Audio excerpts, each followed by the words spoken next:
Hello everyone and welcome to the explanation for worksheet 3C. This is the last worksheet of new stuff in unit 3. Today we're going to be talking more about the properties of exponents and radicals, and going through this worksheet I'm going to do a couple problems with you, and hopefully that explanation will sort you out so that you can do this on your own. Okay, so looking at worksheet C, there's going to be a lot of properties that we're going to need to know for this. So here's a slide of all of the different properties for exponents. We may not use them all on this worksheet, but you're going to use a majority of them just because they'll come up. Okay. So let's look at number 1. So first of all, for number 1, we have 5 cubed, and all of that is being squared, or in other words, it's being multiplied times itself. So I kind of wrote out all of my work for this just to show you why you get 5 to the 6th. So basically in parentheses we have 5 times 5 times 5 times itself. So that's how I get this first set of parentheses and the second set of parentheses. And if you notice, there's 6 different 5s all being multiplied, and that's how we get 5 to the 6th. If you plug that into a calculator, you get 15,625. So that one's pretty straightforward. The property that you can use is if you have something that's being raised to a power raised to another power, you just multiply the power. So 2 times 3 is that 6. So that's how we get that. Let's look at number 3. Number 3, we have this first part all being squared. So what we're going to do is we're going to raise every single thing inside that parentheses to the second power. So we're going to get -4 squared, x cubed squared, so that's going to become x to the 6th, and then y squared squared, so that'll become y to the 4th. The second part of this, we're multiplying xy times 3x squared, so that x times x will become x cubed, and the y is just going to be y at the end, so that one's all done. So now everything here now is being multiplied, so just multiply what you can. So 16 times 3 is 48, x to the 6th times x to the 3rd. We add those exponents up, so we're going to get x to the 9th. And then y to the 4th times y to the 1st, there's really a 1 there, becomes y to the 5th. And that is it for number 3. Let's skip down to number 8. Now number 8 is really tough because we got a fraction and we got a bunch of negative exponents. So this one's going to be pretty tricky. So for the first set of parentheses, we have everything in here being squared. So -2 squared, which is going to become +4. And then we have t to the 3rd power squared. So that'll become t to the 6th. Now, the next set of parentheses, t to the -2 power being raised to the -1 power. Well, if we multiply those, negative times negative is positive, and we'll just get t squared. Down on the bottom, we have t squared raised to the -3 power. So 2 times -3 is -6, and that's how we get all that.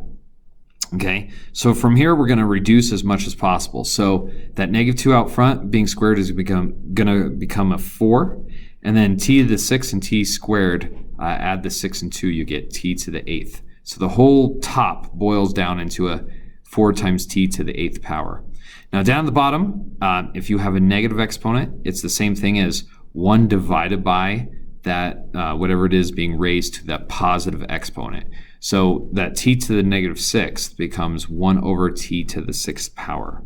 So now here we have 4t to the 8th power divided by a fraction. So I'm going to make them both fractions. So the first part is going to become 4t to the 8th power.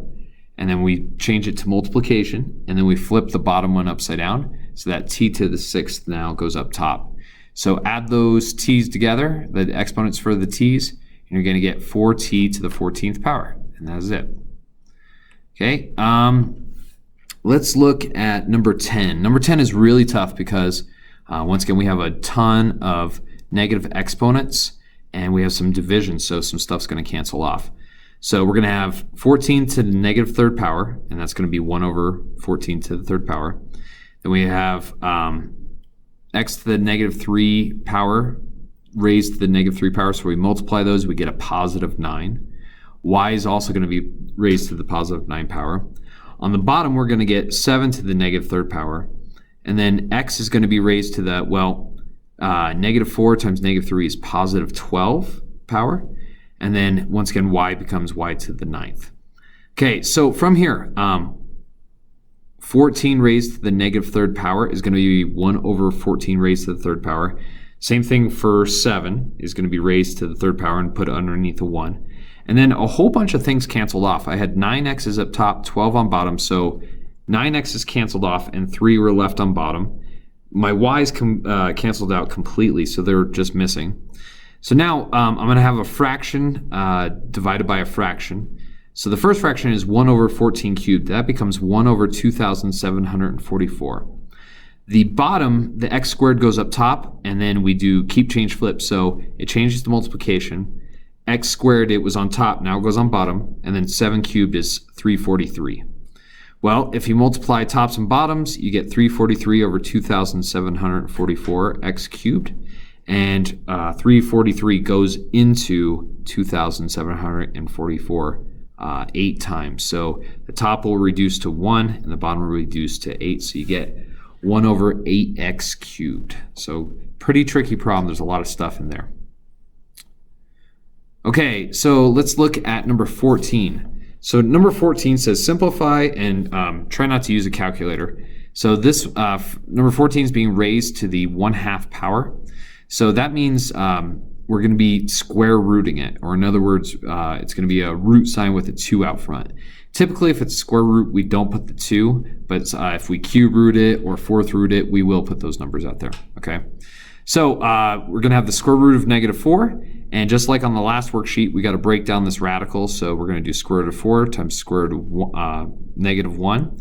Square root of 4 becomes a 2, square root of -1 becomes an I, so multiply those together and you just get 2i. So that one's pretty simple. Okay, let's look at number 21. So I'm skipping all the way to the end of this section. So I have 8/27, or 8 over 27 raised to the -5 over 3 power. So that goes onto both of them. And since it's negative, everything's going to go underneath a 1. So it's going to be 1 over the cube root of 8 to the 5th power. And then the bottom is going to be 1 over the cube root of 27 raised to the 5th power. Well, I'm going to do the cube roots of each of those because the cube root of 8 is a 2. The cube root of a 27 is a 3. So I do that. I get 1 over 2 to the 5th divided by 1 over 3 to the 5th. And so 1 over 2 to the 5th becomes 1 over 32. I do keep, change, flip, so now that turns into multiplication. And 3 to the 5th power is going to be 243. Multiply the tops, multiply the bottoms, and 243 over 32 is what we get. I don't think that reduces at all, so we're going to leave it just like that. Okay, let's skip down to number 24. So it says, simplify the expressions, write your answers using only positive exponents. So we have fractional exponents, we got a negative exponent. This one looks really, really bad. So what we're going to do is, on the bottom, those two are being multiplied. So I'm going to add the exponents. So -2/3 plus a -1 is going to give me a -1/3 ultimately. Okay, so I have k to the third over k to the -1/3. Well, since those are dividing, I can subtract the exponents. So 1/3 minus -1/3 is going to be 1/3 plus 1/3. So you get k to the 2/3 power. The 2 becomes what the exponent is, and the 3 is what our root is. So we got a cube root of a k squared. And even though that's pretty ugly, that is our answer. Okay, let's talk about number 27. So 27, we have one set of parentheses being raised to the 4th power and one being raised to the 1/2 power. So what I'm going to do is I'm going to put that 1/4 on everything in the first one. I'm going to put that 1/2 on everything in the second one. So that's what I've done here. Okay, and then the next part, we're looking at the 4th root of 16, and that's going to turn into a 2 ultimately. M to the 3/4 power. I got the 3/4 from 3 times 1/4. And that is, I'm going to keep that just like it is for now. And then the square roots of 9 is just going to become a 3. And then we have n raised to the -1/2 power. Well, I'm going to leave that alone for now. And then the bottoms, I have n to the n to the 1/4 power and m to the 1st. Those are going to stay like they are for now. Okay, so I get to the step. Now I'm going to multiply what I have on top. So 2 times 3 gives me the 6. I'm going to do my m's first. So I have m to the 3/4 divided by m to the first. That's going to be 3/4 minus 1. And that's going to give me a negative 1/4. So m to the negative 1/4 ultimately. And then n is raised to the negative 1/2 over n to the 1/4. Subtract those, and you're going to get negative 3/4. So now, since both of those are negative, they have to go on bottom. So 6 stays up top. M to the negative 1/4 turns into the 4th root of m. And n raised to the negative 3/4 power is going to become positive n cubed, all being 4th rooted. So this is what you ultimately get. Okay. Let's skip down to number 32. So this is the last one. So they're asking for some like stuff with scientific notation. Scientific notation has a couple rules, and I think I did a pretty good job showing you how I got each of these things. So first of all, this one involves some multiplication, and then ultimately we're going to have to divide it. Okay, so for the multiplication part, what you get for the first number, I'm going to do 3.2 times 2, and that gives me 6.4, and that's how I got the stuff in red. Now the powers are what I look at next. I have 10 to the 5th and 10 to the negative 3rd power. I add those together and I get a 2. So it's going to be times 10 to the 2nd power. Okay, on the bottom, nothing changed there, so I just leave it alone. I just brought it over to do the next stuff. Okay. Excellent. Okay, so I'm going to do, for the division, I do 6.4 divided by 2 is 3.2, so we get the 3.2 again. And then we're going to do the squared, so 10 squared. We're going to do that 2 minus 5 because it's already negative. So if you add those together, you're going to get a 7. So we're going to get 3.2 times 10 to the 7th power. Okay, so that is it for Unit 3. That is it for new topics. There isn't going to be anything new on Worksheet 3D. It's just going to be the review. So if you have any questions on any of this, feel free to give me a call, or email me rather, don't call me, and get yourself prepared for the Unit 3 exam that we have coming up. There will be a quiz this week for Unit 3, so hopefully you've prepared yourself well enough for that.